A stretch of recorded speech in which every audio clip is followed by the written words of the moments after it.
जंहिंखे सिर जो ताज बणायोसी उन यार वफ़ा न कई आहे। जंहिंजे ख़ातिर जग सां फिटायोसी उन यार वफ़ा न कई आहे। दिल टुटल वरी न ठहंदी, हीअ चोट मूंखे यादि रहंदी, हीअ चोट मूंखे यादि रहंदी।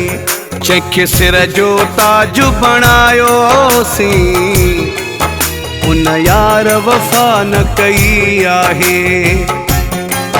जंहिंजे ख़ातिर जग सां फिटायोसी उन यार वफ़ा न कई आहे। उन यार वफ़ा न कई आहे।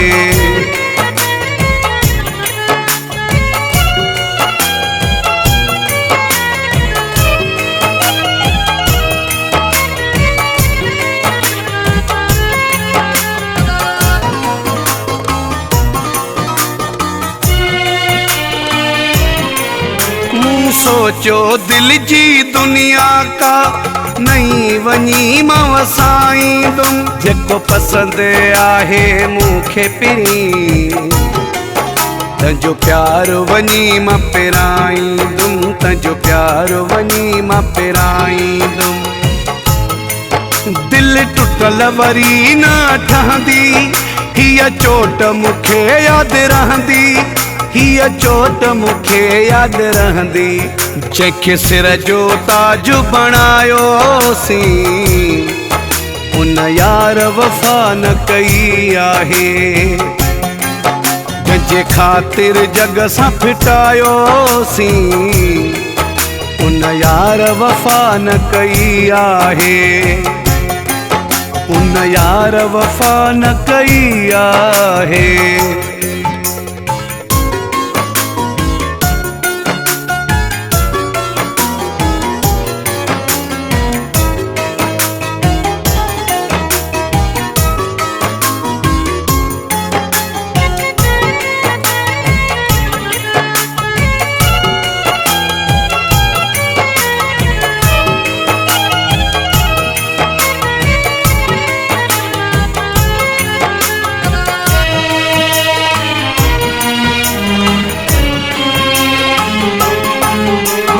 पाण खे दुख में रखी सभु ख़ुशियूं पियो ॾियणो चाहियां, सभिनी खे पोइते करे मां भी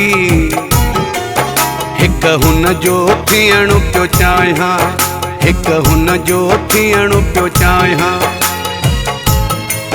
दिल टुटल वरी न ठहंदी, हीअ चोट मूंखे यादि रहंदी, हीअ चोट मूंखे यादि रहंदी।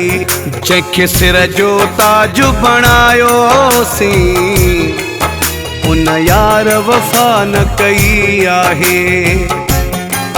जंहिंजे ख़ातिर जग सां फिटायोसी उन यार वफ़ा न कई आहे। उन यार वफ़ा न कई आहे।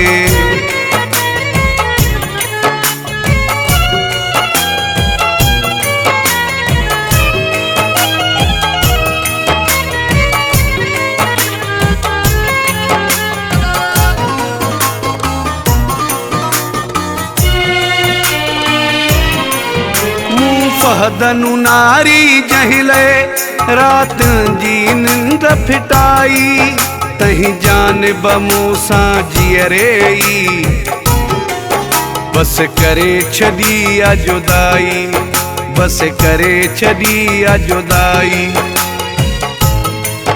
दिल टुटल वरी न ठहंदी, हीअ चोट मूंखे यादि रहंदी, हीअ चोट मूंखे यादि रहंदी। जंहिंखे सिर जो ताज बणायोसी उन यार वफ़ा न कई आहे।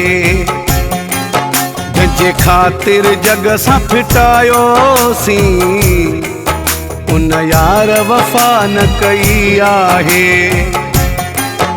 उन यार वफ़ा न कई आहे। उन यार वफ़ा न कई आहे।